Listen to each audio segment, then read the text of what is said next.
Well, this just came out of nowhere. I honestly didn't think we were getting any more newsletters with how long it's been since the last one. Why is it so far away?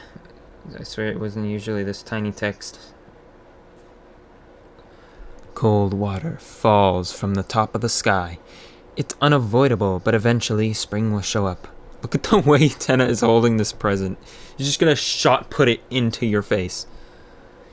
It has nothing to do with the winter, but let's share another video from Deltarune Chapter 5 Castletown. Another freaking Mike. It's a continuation from last time. You need to have Tenna in your town to see this one. Of course, this is a spoiler if you haven't completed Chapter 3 and 4 yet. Alright, let's see it. Where's my audio? Oh. Was that the gloobiest? Was that the gloobiest?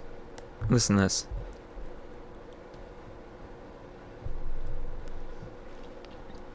Guys, costumes now!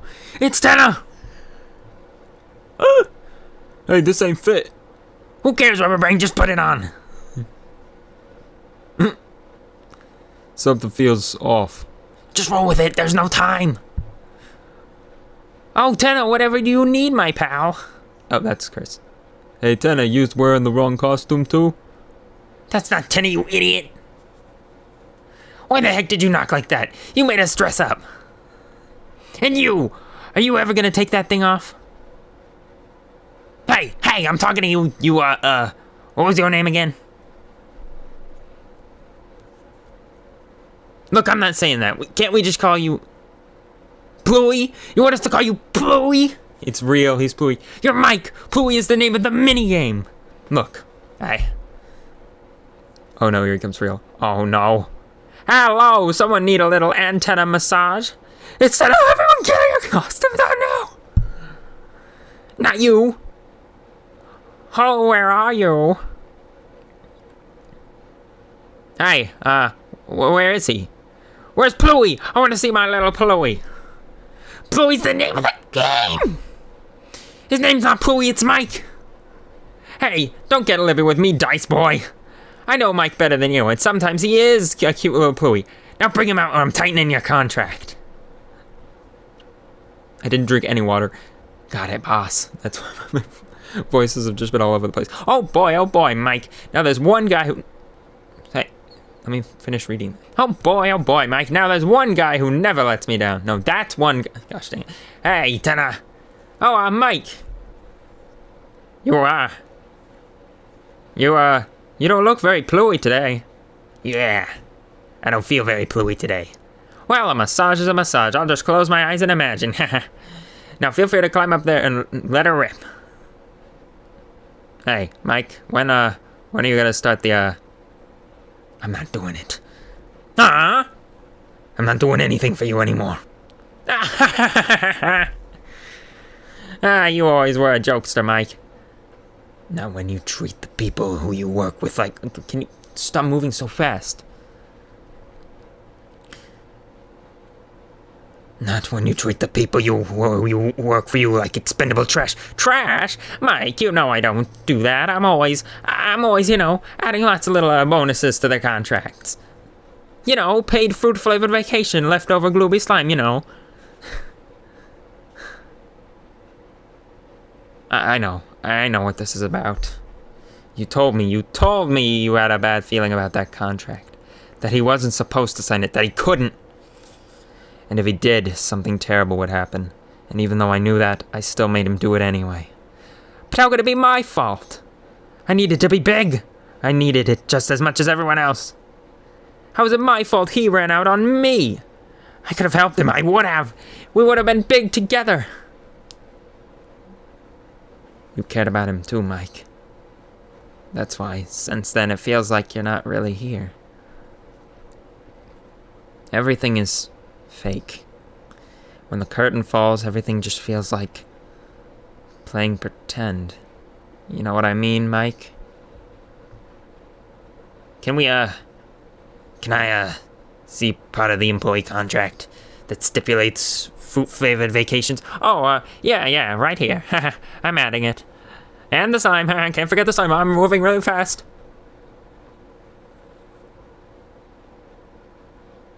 I can never forget the slime. I think I need to go. Get more Pluie. Yeah, right. Great idea, Mike. Great. Chris? I don't know if it's just me, but... What? Oh my gosh. I can't know. First rules, now Mike. Canon confirmed gay. It is no longer headcanon. Spam Tenna believer truthers, you can all rest easy now. That you can never have someone deny you again. Well, I guess, I don't know. Not technically that, but you know what I'm saying. Anyway. What the heck is that? It's the way of the worm.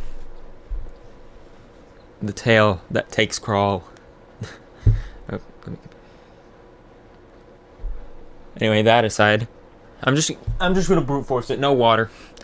Progress is going excellently. Actually, this is really small. Why is it so small? Almost as small as Mike's. We have begun the localization process. We extracted the text from the game. 8.4 and I annotated all of the text with notes for the translator. After localization reaches its final stages, we will begin testing with a professional testing team. Look at these whimsical goofballs. We also need to examine how the game operates on consoles. We will start considering that in January. If I had to give a realistic estimate, I believe it would take several months to release the game from where we are now. It feels crazy to say this, even though only 6 months ago you guys had Chapter 1 and 2. Only had Chapter 1 and 2, but in a few months, much of the team will probably already be focusing their attention on Chapter 6. Finally, we're talking about Chapter 6. A few more details. All of the rooms in the game are more or less done, minus polish to the backgrounds. Almost all the scenes in the game are complete. A single-digit amount of them need visual polish. Most of the battles in the game are done, except for a couple. These unfinished battles function from beginning to end, but need adjustments to their pacing and bullet patterns to be considered complete. What does that mean? Function from beginning to... Oh, wait, never mind. I'm stupid and overthinking. The game contains hours of fun, of course. Musical tidbit. I looked through the soundtrack, and this is the only song that doesn't spoil something. Most of the remaining shopkeepers in the game use this music. Well, that's everything for Chapter 3. Chapter 5, not 3. Is this going to be the shop theme that Chris played on the piano? Is that why it's not a spoiler, because we've already kind of heard this melody? It is! I'm concerned. Wait, why? I don't know if you can hear this. Sometimes when it comes to like playing audio this way, it's finicky with my recording. But why would this theme... Listen to this. Oh. So that kind of deconfirms the Asgore shop theory. But now it's even more suspicious, because why is this now the rest of the game? Like, because the first two shopkeepers used the same theme. There was no real shop, like proper upscaled shops in 3 and 4. Well, that's good to know we're not crazy, because some people are like, wait, well, is it a lantern? Are we just not hearing it because it's translated to piano and it's weird? No, it is a new theme. And what are the lore implications of this theme being played by Chris? Because all the other ones were diegetic. Rules theme existed, so how can this theme has to play either in a dark world that Chris has been to before but we haven't, or it has to it's just like an idea, or it's something made by Chris. We're gonna get another Chris-made dark world. Or it could just be a melody that is dear to Chris's entire family. That's like an actual diegetic song that just made its way into the dark world, just like Lost Girl. Anyway. Chapter 3 and 4, look back. Oh my gosh, those teeth are terrifying. It's not very wintry, but since it's been around 6 months, isn't it a good time to look back on Chapter 3 and 4 and share our thoughts? Square Enix collab, don't really care. Oh. Walks into you, and then the screen swirls with a loud noise. Square Enix do an official collab with Undertale. So far, the idea is shirt and musical album. Ooh, musical album's actually crazy. Also, look at that. Oh, great. Now we have a third iteration of Sans' shoes. We have white sneakers with pink bottoms. Great. I should mention the piano album, too. Echoes Beneath. Oh, look at that. Many talented artists from Square Enix work together to create and perform this. Yoko, I'm not even going to pronounce that. Composer of Kingdom Hearts, Live Alive, and Super Mario... Oh, wow, they made a lot of good ones. Well, it's the producer, and even arranged one of the tracks. Pretty cool, huh? Turns red and disappears with small noise. His caster is real. Also, look, this statue we haven't seen in, like, proper glory before. But it's kind of obscured by the umbrella. It really doesn't look like Azrael or any of the Dreamers at all. Not even the horns. I really think there's something more to this statue we don't know yet. Hey, wait, I'm stronger than that. Disappears instead by crumbling piece by piece, slowly lowering off the screen. That's better. First sale. Ooh, cool. I already bought the game, though, and you should buy it at full price to show your appreciation to Toby. What is this? Can I look at this? Nope. Huh. Yeah. Okay, now we'll look at this. Green 4 look back. Ah! Chapter 3. Like every other chapter, I started thinking of ideas for it around 2016. The concept was, as a break from the regular formula, let's have a crazy board game like Mario Party. Let's have a TV character who will be like Mettaton. Interesting, so Mettaton already existed. Oh, wait. This is literally after Undertale's release. What am I thinking? Ghost Trick was still rather fresh in my memory, and I really loved the 3D from that game. Wait, isn't that the game that people theorized was, like, inspired it, and now it's confirmation? So I wanted to have a 3D character with the same kind of appeal. Around that time, I bought a Kinect and tried to do motion capture, thinking I could combine it with Miku Miku Dance to create a crazy dancing 3D TV character inspired by Mr. TV, didn't I? Yep, that's the one. I composed the music for TV World in 2015. I used the project file for Mettaton's battle theme as a base. Closer to release, I modified it to add the theme from Hip Shop and Green Room. Interesting how this leitmotif isn't getting a proper name. It's just Hip Shop / Green Room. I'm definitely still going with the waiting room therapy theory. Anyway, actually, didn't I make that theory? I don't know. I have not made any Deltarune theories yet. I am so overdue. I'm so sorry. Since Chapter 3's release. Actually, I had started composing a totally different concept for TV World in 2018 that focused more on the motifs of the rest of the chapter, but my friend's reaction to it was like, yeah, sure, it's good. So I was like, okay, fine. I'll go back to the original. No, this song is unfinished, so don't take it too seriously. Let's hear it. I'm just going to let it play. I drew Tenna in 2017. Before that point, his name was Mr. TV Guy.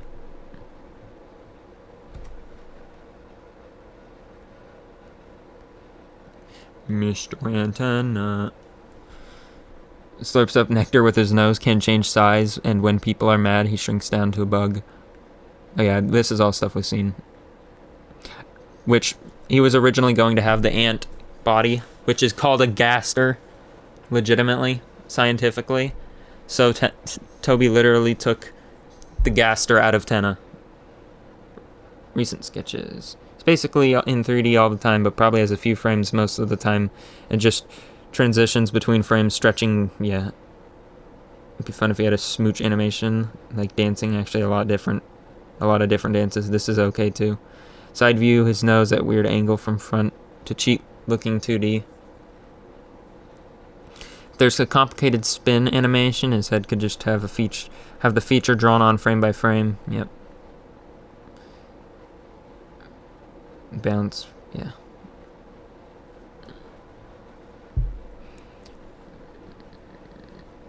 I actually asked Canotines to make him in 3D at first. I don't think we have any files from this anymore. That's a shame. Geeky drew a turnaround based on my concept art that helped serve as a base for Pixelated Ground's 3D model. I like this part of the thing.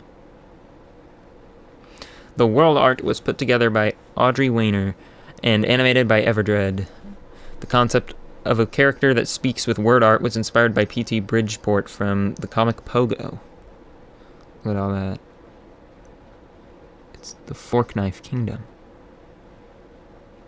What is this freaking I want to be the guy looking portal?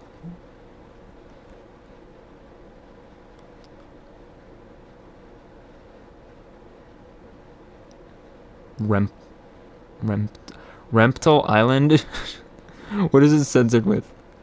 The fun. Oh, again. Channel surfing. I like how Susie was even more mad at Tenna. Look at these little guys. That's a shame they didn't make it in. Completing the graphics was time consuming, but it wasn't really a massive hurdle. If there were any hurdles in the chapter, it was the gameplay.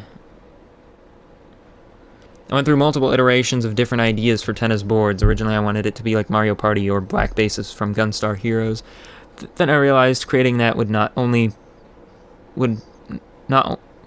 not only inefficient, but also result in a lack of exploration during the chapter. So then we switched to having a Super Mario Bros. 3 style overworld that contained many mini Zelda style maps. Then I just decided it would be best if everything was just one big map combined together. And we also had to create the minigames. I seriously underestimated how much effort and direction they would require. I think the end result was pretty fun, but I don't think I would have bit off so much if I knew how challenging and time-consuming they would be. Because the chapter was made of several disparate parts, minigames, board scenes, all created independently, it was very hard to figure out the pacing until nearly everything had been put together. After that, it became clear there was a pacing problem. The original projected scope of the game before anything had been created. Board 1, Cooking Game, Board 2, Rhythm Game, Board 3, Susiezilla and Cowboy. So the Cowboy game really did get scrapped, and it just got diminished into the little minigame. Board 4, Tenna controls the game, and then TV World. Board 3 is still in the files. I think it's mostly complete. I still haven't looked at it, because I kind of want to learn. I want to use it as an excuse to learn how to finally mod games and play it myself. I think it would have been cool if Board 3 was still in the game, but optional, and there was just like a really big, in-your-face warning that it's unnecessary to do Board 3, and that you can carry on with the story, or it will go on for infinity. That would sell the point home even more, I think, without ruining the pacing for people who just want to get on with it. Because honestly, the pacing of the fake-out Board 3 is still wacky, because so many people, including myself, couldn't figure out what was progression and what was secret, because the progression felt like a secret. Anyway, at that time I had assumed the boards would have been much quicker experiences. Only the city board would have been larger, with one minigame within each half of the city. Completing both games would allow you to go to TV Tower, which would trigger a sequence and ultimately bring you to Board 4. There was no S-rank room in the original. After programming most of the game, this is what we came up with.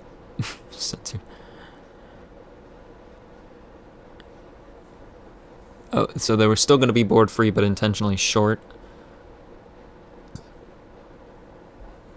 Susiezilla was going to be mandatory. Oh wow, this is even worse. We actually created the third board, but we tried making it shorter because the game was dragging on with no typical Deltarune gameplay. What is this? Okay, never mind, that's pretty normal. What, the board of the board? The boardception? Because of that, we also added an overworld area in between each half board of Board 3. The backstage area, it was made of wood and heavily featured sneaking mechanic. This was also where you originally fought Rule's card. This. Roll the die and win. Oh wait, that is how that's spelled, isn't it?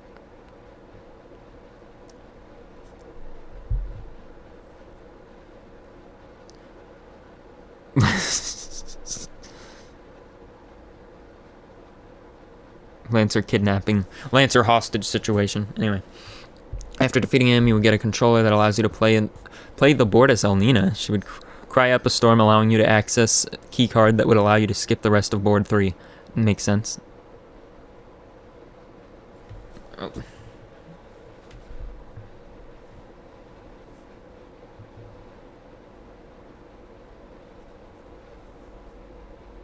Oh, they got the old theme.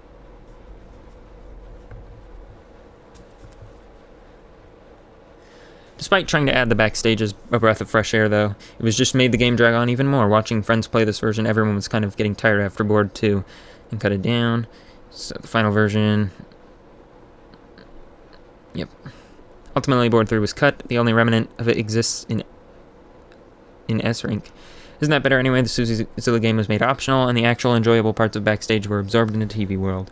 Some people are of the opinion that having more things is always better, but when you think of the entire game with all its chapters as an overall experience, you really don't want one chapter to bog it all down. But that's why you can make it optional, just like the Suzyzilla minigame. Especially when, true to my assumptions, this chapter proved to be quite divisive. Honestly, I thought up to 50% of people might hate this chapter, even if some other percent were crazy about it. But it seems like the majority of people enjoyed it, so I'm just relieved. I'm just glad anybody likes this. Chapter 4 was much easier to make. Look at that. Oh boy. Interesting. Did not think we'd be getting Titan concept art. It has feet. Miyazaki will be proud. Look at all these. I'm old! They're the older old. Anyway, that being said, it did have a few lesser difficulties. Originally, the climbing mechanic just used the normal overworld movement with climbing graphics. The result felt mushy, so I programmed a new climbing system myself. This one is the only thing that I got to program, so I get to point it out. Another change involved the layout of the Dark Sanctuary. Originally, I wanted to create a giant non-linear, interconnected dungeon, kind of like something from Zelda. However, the result of having non-linear structure made it difficult to have a linear series of story events. This caused the implementation of the old man to feel really weak, so the structure was changed to be linear, just like everything else. Finally, if there's one part that was most annoying to make, it was the section in Noel's house. Because we were introducing a unique new mechanic, I really wanted to make you feel like it wasn't wasted. My first concept is that you would have to set up a Rube Goldberg machine involving many crazy parts. For example, you had to launch a treat with a treat launching machine over to the bathroom, which would attract a hungry Asgore to sit down between Susie and Noel. Then, when that didn't work out very well, we tried installing a toy train that would go all the way through the house and make puzzles around this. I was having trouble and asked my friend Andrew Hussey for help thinking of ideas. It was him, the man himself. Why is Home Alone here? I'm going to toss out an idea that might sound really stupid, but let's roll with it for a bit and see where this goes. Imagine instead of a treat catching Snoopy off the table, at the center there's a large... Okay. Except it doesn't really have to be. Let's just say... Wait, Papyrus mentioned. Never mind, I'm reading all of this. Imagine instead of a treat catching Snoopy, yeah, there's a large, at the center there's a large bust of Macaulay wow, I'm stupid. Like this classic pose, except it doesn't have to be him. It could be a character that makes more sense in the world. Let's just say Papyrus for now. How does that make any more sense? That would imply that Papyrus has some kind of industry that could exist. That could have him as a mascot. Also, another key difference is the bust initial form doesn't have two hands either side of the head. Those are separate pieces which are elsewhere in the house. The bust must be completed to proceed. The reason for this is because all of that's happening. The bust keeps getting knocked over and destroys things. It must be butt rested from either side with two supporting hands. Why does the bust keep getting knocked over? Why is this... Who? Toby, why... What? This is a key event that needs to keep being repeated naturally for the puzzle to work. Luckily, it's stupid obvious what it should be. The answer is already provided by the scene. Clean bathroom by he moved to scrub the shower. You need move to scrub shower curtain. But the floor is slippery, so he fall. Shake the whole house. This is either chronically accidental due to buffoonery. Question. Maybe Chris sneaks through the vent and pops a little paper bag to startle him. Lots of swear words. The point is he just keeps happening every time it needs to. What happens when bust is knocked over every time on floor stall rolling out control bowling ball destroying thing? You might need solve cookie puzzle first at rolls to the right side until you can find the right hand and push it into place. Ultimately, I realized that just focusing on the story and atmosphere is the best, so we remade everything one more time, and I think it turned out great. I think everyone enjoyed this chapter. Fire extinguisher NPC, he wasn't gonna be a chicken. Head animates like flipbook to show emotion, showing sun when happy, blink out of sync as it animates. Hands are fans of bookmarks. What? Of course, iconic, we had to see this. This is beautiful. Just the most energy.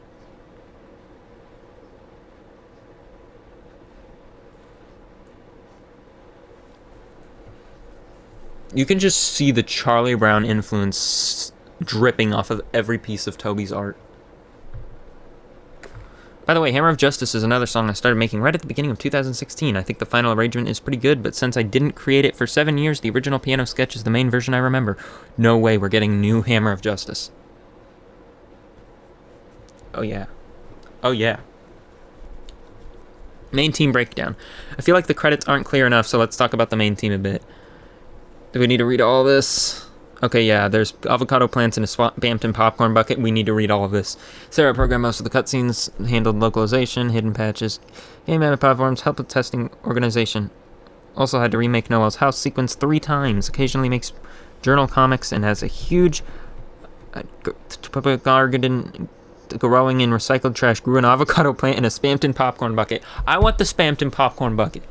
My mom has been buying the dumbest popcorn buckets ever, and the fact that I don't get a Spampton popcorn bucket makes me mad. Just to compensate for all the stupid crap that fills my house. Quote, every time I worked on a scene with a snack tray in Chapter 4, it made me want a cheesed cracker. Ooh, listen to this. Fred programmed the boards on Chapter 3, most overworld. Apparently his favorite food is tacos, and he almost left that text in the game. Made a game called Love. Gene programmed the logics of bosses and enemies and created all the acts, also created all the attacks for rules of Lenino and Ina. Worked on a game called Death's Gambit. I've heard of that one. Taxi assembled a rhythm game, complex visual sequences, Chris falling into the prophecy, Titan with Susie, and made some attacks like the Night Star attack, box cutting attack, shadow attack. Made a project called Moment to Midnight. Temmie drew basically everything and got really obsessed with baking for a while. Toby did something. New from Chapter 3, Alex. Hopefully it's Alex Rashawn or Shut Up About My Battery. It better either be Alex Beckham or Alex Rashawn. Programmed many bullet patterns and also programmed Suzazilla. Made all the Titan attacks and the Knight's rotating slash and final attacks. Pure Question programmed many bullets patterns, including Jackenstein attack and the majority of the regular enemies. Along with Alex, created a game called Star of Providence. I think I heard that one specifically from Toby, but I recognize that name. Chapter 4. NG, head to the Titan Tower and a few overworld rooms, all the Switch 2 exclusive content, Pluie and the main overworld programmer of Chapter 5. I think my favorite part of Chapter 4's development is when I got to dual-wield cats for a while. I wish I could do that IRL every day. Juiced. He did the telling and assembled visual for background details for Chapter 4 and 5. May I remind you, I do not have a single piece of water next to me. Sarah JS, another Sarah, did various visual effects and difficult programming things, help with the lighting, the ripples, prophecies, Chapter 4, blah, blah, blah. Andy created 3 Michaels, and games Jungler and Bad at. Now working on things even he doesn't know what they are. Created the game Knuckle Sandwich. There. Robert, another one. Oh, wait, quote. I had to move my workspace into another room because I was yelling into my microphone too much. Me too, except I didn't move my room. Robert, producer that has a soft spot for old Japanese men in history. Well, generally not involved in the core development process. He works on the team organization, task management, publishing guidance, maybe a frog. But not that frog. Anyway, guest Ondi helps out as a guest to do the cooking minigame. Also created important things for Chapter 3. Created trays, bashers, and more. James helped out as a guest to do the cowboy game and made the tornado vortex where everyone spins at once in that one act. When does that happen? Oh wait, I remember. Unknown, programming boss bullets for Chapter 5. Is that Gaster? Let's see the numbers. G-A-S-T... Nope, it's not Gaster. Oh, man. Redacted. No, that's even longer. Who could it be? Why on earth would their name need to be hidden? Okay, that's it. I thought there was more. Thank goodness. My voice is gone. That's not actually true. I'm actually pretty fine. What a... This definitely is like at least 2 newsletters worth of content crammed into one. Why did Toby not release these more periodically? Jeez. Pretty cool stuff, though.